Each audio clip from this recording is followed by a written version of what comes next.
ઓ પદ્મની બેન, મારો સવાલ આજે તમને છે કે પહેલા તમે એમ કહો કે તમારે કરવું છે શું?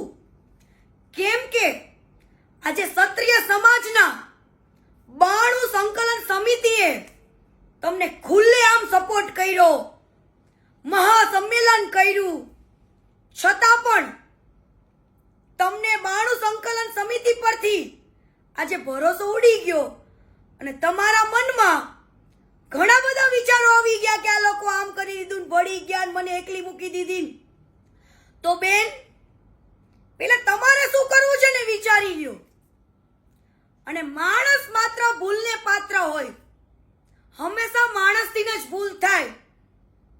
રૂપાલા સાહેબના શબ્દોની ભૂલ છે, માણસ ખરાબ નથી. આજે રૂપાલા સાહેબે એમની આટલી જિંદગી સેવામાં જ નાખી દીધી, સેવા જ કરી છે, એ પણ 18 વરણને જોડે રાખીને. ક્યારે પણ એમને પક્ષપાત નથી કર્યો કે પટેલનું સારું છે, પણ એમને 18 વરણનું સારું કર્યું છે. તો આજે કોઈ પણ માણસ એક ભૂલ કરે ને તો એના 7 કામને વખાણવા પડે, એક ભૂલને ના જોવાની હોય. અને તમે પહેલા તો ક્ષત્રિય સમાજના આગેવાનને ઉશ્કેરો છો, આંદોલન કરાવો છો, અને આજે હટી જાઓ છો કે આ લોકો આવા છે તેવા છે એવું બધું બોલો છો.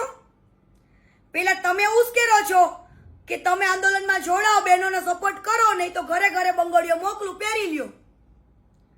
તો બેન, તમે તમારા સમાજનું સારું નથી બોલતા તો બીજાનું શું? પણ પદ્મિની બેન, યાદ છે ને કે તમારાથી પણ એકવાર ભૂલ થઈ હતી, દલિત સમાજ માટે બોલ્યા હતા, તો તમને દલિત સમાજે પણ મોટું મન રાખીને માફ કર્યા હતા, એ ના ભૂલતા. અને બેન, રૂપાલા સાહેબના શબ્દોની ભૂલ છે, એમને વારંવાર 3 થી 4 વાર માફી માંગી, છતાં પણ તમે નવા વિચારો, તમારા નવા આંદોલનો કે હું ભૂખ્યા પેટે બેઠી છું, હું જોહર કરી. તો બેન, તમે તો જોહરને બદનામ કર્યું. જોહર કોને કહેવાય ને, ઇતિહાસો તો અમે વાંચ્યા છે, પેલા તમે વાંચી લેજો.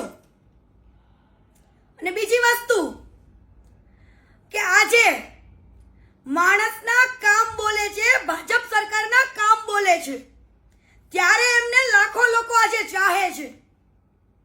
એક ભૂલ ના લેવાની હોય. અને મારી પાસે એક વિડીયોનું પ્રૂફ છે, એની અંદર એવું બોલે છે કે અમે આલુ મવાલીની દીકરીઓ નથી, અમે આલુ મવાલીની બાયડીઓ નથી. તો શું બીજા બધા સમાજના આલુ મવાલી છે? તો તમે તમારી જીભ ઉપર કંટ્રોલ રાખો અને પછી બોલો. આજે ક્ષત્રિય સમાજે આટલું બધું હેલ્પ કરવાથી તમે એમને શું આપ્યું? બીજી વસ્તુ કે હું ક્ષત્રિય સમાજને એક દિલથી અપીલ કરું છું કે રૂપાલા સાહેબ આપણી બાપ દાદાના વડીલ ઉંમરના છે, તો એમને 3 વાર માફી માંગી છે ને, તો હવે મારા ભાઈઓ ભૂલી જાઓ ને માફ કરો, મોટું મન રાખીને. ક્ષત્રિય સમાજમાંથી લીલા માથા દીધા છે, તો તમે એક રૂપાલા સાહેબની ભૂલને માફ નહીં કરો. આજે હું એક પટેલ સમાજની દીકરી થઈને એક અપીલ કરું છું કે એમને મોટું મન રાખીને માફ કરી દો. આ પદ્મિની બેન ખોટી રીતના સમાજને ઉશ્કેરે છે અને અત્યારે બેન ફૈરું બોલે છે. એટલે બેનને પૂછો કે તમારે શું કરવું છે? ચૂંટણી લડવી છે? તમને સ્ટેજ ઉપર ઓછું બોલવાનો સમય આપ્યો તોય ખોટું લાગ્યું, ત્યારે તમે એવા રેકોર્ડિંગ બહાર પાડો છો કે આજે આ ગાંધીનગર બધા મળવા ગયા તો બધા ભળી ગયા, આમ થઈ ગયું, તેમ થઈ ગયું. તમને તમારા સમાજ ઉપર ભરોસો નથી. બીજી વસ્તુ, તમે એમ બોલો છો કે સાફા બાંધીને આ લોકો આટા મારે છે, ફાકા ફોજદારી કરે છે. કેમ?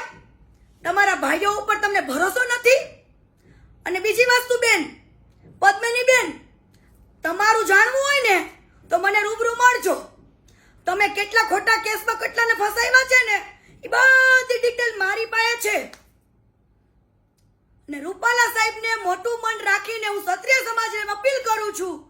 એમને માફ કરી દો, મોટું મન રાખીને, અને સાથ આપો, સહકાર આપો. એ આપણા બાપ દાદાની ઉંમરના એક વડીલ છે. અત્યારે સાથની જરૂર છે. અને આ વ્યક્તિ લોકોને ઉશ્કેરે છે, ખોટી રીતના અવળા રસ્તે લઈ જાય છે.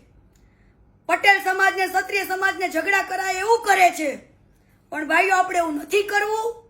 જોડે મળીને સાથ આપીએ અને મોટું મન રાખીને માફ કરી દો મારા ભાઈઓ. જય માતાજી.